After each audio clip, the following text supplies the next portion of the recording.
right there. So here's the SB2. Now watch how much regen I get. Look at that. Look at that. We are back up to 100%. That is absolutely crazy. That was nuts.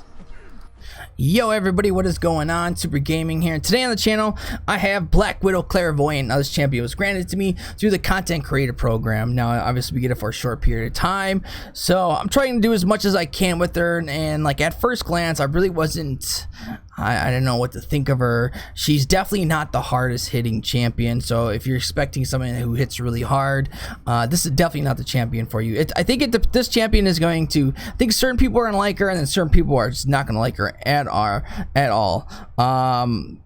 You know, we're gonna go over her abilities, but I'd rather show it through a video of like on fighting certain champions, because I feel like that's the way I'll be able to explain it a little bit more. Now I feel like the best way to fight against to kind of use her is champions that have like bleed immunity, poison immunity, incinerate immunity. That's gonna give her more of her clairvoyance charges, and that actually helps overall on her character. Now her SIG ability, death immunity, basically if you shoot off an SB3 you get a death immunity for like 1.2 seconds.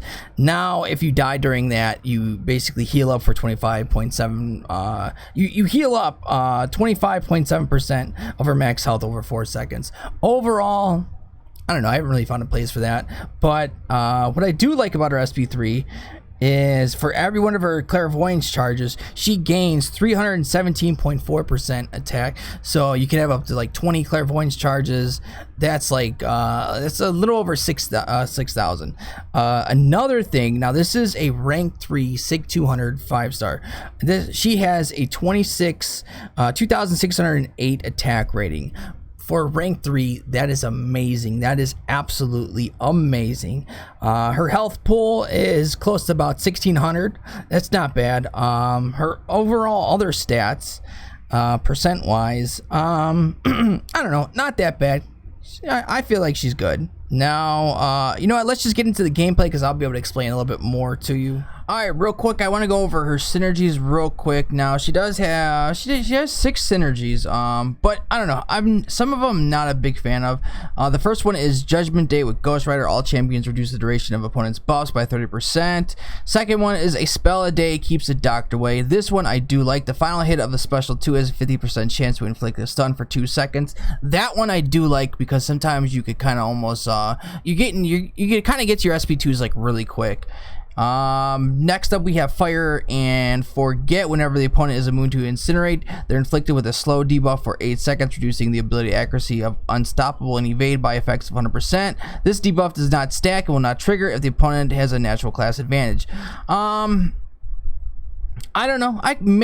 Obviously this one is going to be like used in certain situations and stuff, so I'm sure that useful like this will eventually happen down the line. Next one is Spider Bite. While Death Touch is active, all attacks reduce the opponent's chance of triggering their abilities by 50%. That one could kind of come in handy. It might, I could see some uses where it's coming in handy. Last one, well, here's another one, Guilty Souls. All champions gain 10% attack when fighting against villain opponents. So that one actually I think would be that one's gonna be really good. I like that one. And last one is Teammates. All champions gain +5 perfect block chance. That one I don't think a lot of people will be using that one. All right, so usually I don't know, messing with her, I don't know, I've been like trying different teams and stuff. Like I try to do one Beardo. This one, Mystic champions deal 30% of their attacks as direct damage to their opponents when nullifying one of their buffs. This one, it doesn't do that much damage. It's, I don't know, it's not a lot of damage. I thought it would be a little bit more, but it's not, because I feel like if you're running with her, the clairvoyant Black Widow, you should definitely throw in Doctor Strange. That I feel like you should definitely have. Like this was a team I was messing around with. I'd also have like Nick Fury in there for more attack damage, because like I said, her attack is not that great. And this is a champion I feel like you have to have suicides. If you don't have suicides, I don't know, like overall you need suicides when running this champ, especially with her abilities and everything, and how she's immune to like bleed and poison on certain curses. Yeah, suicides I feel like is a must. All right, let's get into some Captain Marvel gameplay. I actually did lose some gameplay of Bleed Immune champs, so I'm only gonna have the Captain Marvel video. I might be able to put up one more.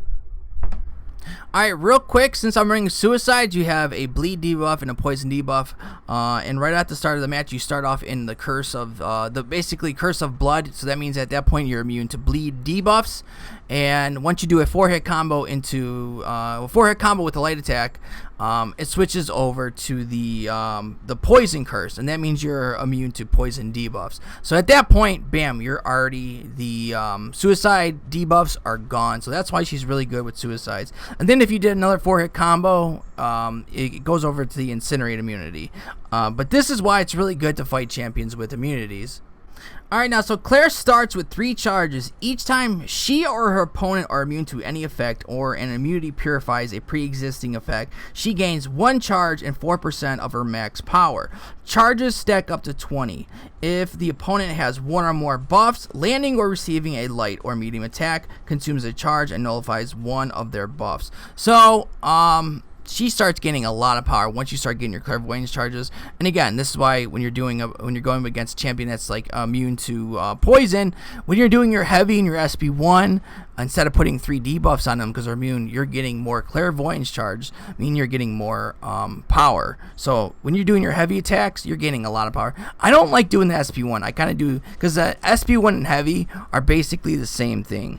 So I don't know. I would say with her, do the SP2s. Alright, so Claire has 3 types of curses, each providing her with a different immunity. However, only 1 curse can be active at a time, obviously. And by default, the Curse of Blood is active. Landing a 4th light attack, cast the next curse in the following order. So it basically goes Bleed, Plague, and Hellfire. Finishing a combo with the medium attack inflicts 1 debuff. Throwing a heavy attack or special 1 inflicts up to 3 debuffs. These debuffs are determined by Claire's active curse and last for 8 seconds. So Curse of the Blood deals 63.48 direct damage, which is not a lot. And then Curse of the Plague, which is poison, deals 63.48, damaging but reducing health and recovery by 30%. And then Curse of the Hellfire, which is Incinerate, deals 63.48 damage, removing perfect block chance and reducing block proficiency by 50%. So now her special 2 is 100% chance to inflict the opponent with a buff immunity for 10 seconds, decreasing to 50% against Science Champ. So each hit grants an effect determined by Claire's active curse. Curse of Blood, regenerate 35% of the damage dealt. Now if you're watching this video, and I think it's coming up, I'm going to be in certain parts of this fight I'm regenning a lot of health. So her sustainability is very good for fights. Her damage though, I don't know, her damage isn't the best, but you could definitely regen a lot of health. Plus you could take power, gain power. I don't know, she's going to be definitely a utility champ, not an overall damage champ. So Curse of the Plague is steal 5% of the opponent's current power.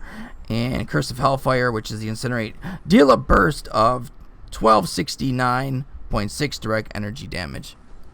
So her special 3 is all the clairvoyance charges are removed, each increasing her attack rating during this attack by 317.4. So obviously if you have like 20, you know, and I think right here I'm doing an SP3, and yeah, I think you should do it with 20. I mean, you could obviously do it with less, but 20 gives you the most attack power. Plus, Claire gains a Death Touch lasting for 1.2 seconds per clairvoyance charge removed. Death Touches increases the potency of all the curse effects by 100% and is not affected by ability accuracy reduction. So obviously the Curse of Death lasts a lot longer. Now right here, I think I'm doing it right here. I should be doing it right here. So here's the SP2. Now watch how much regen I get. Look at that. Look at that. We are back up to 100%. That is absolutely crazy. That was nuts. So you do look like I have 0 clairvoyance charges, and when you're in the curse, it's very easy to. I'm just not showing it really good, but like every heavy attack you do, you gain 3 clairvoyance charges. So you got to be in the curse one, obviously, because you would place 3 poison debuffs on him, but since she's immune to poison, you get 3. So yeah, like I don't know, I kept on switching them accidentally, and I didn't mean to switch them. It's just I don't know, I wasn't used to this kind of play style. So yeah, I kept on going between. I don't know. I just kept on flip-flopping between of them. So I wish I had a lot more time to play this character because I'm starting to really like her. Obviously, we were just granted a short period of time. With me being in school, my family, and just like work and stuff, I did not have a lot of time to actually play her. I did a live stream of her. You know, at that time I didn't know what I was doing, so it was just like I'm just guessing on what I was doing. But as I got to play her off stream, I like her. I think she's not that bad. Is she gonna be for everybody? No, she's probably not gonna be for everybody because a lot of people just like Corvus type damage, and she is definitely not that person. She is definitely like a utility champ. You know, Legacy did put out some good videos of him, like against Hyperion and Act 6. So if you definitely want a better breakdown, Legacy did some great videos.